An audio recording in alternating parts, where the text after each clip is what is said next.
North south বিশ্ববিদ্যালয় এবং ইউনুস সেন্টারের সঙ্গে যৌথ আয়োজনে সোশ্যাল বিজনেস একাডেমিয়া সংলাপ 2025 অনুষ্ঠিত হয়েছে।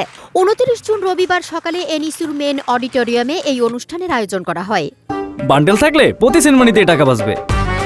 বিকাশ সেনমানি বান্ডেল কিনে জিতুন প্রতি লেনদেনে। অনুষ্ঠানের শুরুতে নর্থ সাউথ বিশ্ববিদ্যালয়ের শিক্ষার্থীদের অংশগ্রহণে সাংস্কৃতিক অনুষ্ঠান হয়। সাংস্কৃতিক অনুষ্ঠান শেষে অন্তর্বর্তী সরকারের প্রধান উপদেষ্টা ডক্টর মোহাম্মদ ইউনুসের একটি ভিডিও বার্তা প্রচার করা হয়।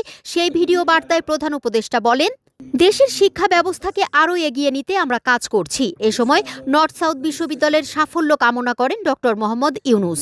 Let us continue to work together in building a world of 3 zeros. Thank you and all the success to the conference. অনুষ্ঠানে অন্যান্য অতিথিরা সমাজের উন্নয়নে সামাজিক ব্যবসার ভূমিকা নিয়ে আলোচনা করেন।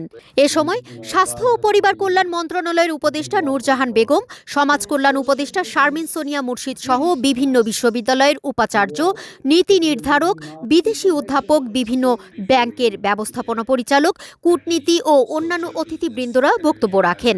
It is the closest model in my mind we have to sustainable capitalism. We all have given high priority to profit making rather than people's and society's need. The relentless pursuit of profit has often come at the expense of the environment, marginalized communities, and future generations. It is not just about accumulating money for yourself.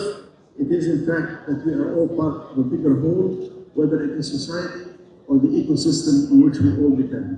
তুলনা Afrin, Bangla news 24, Dhaka.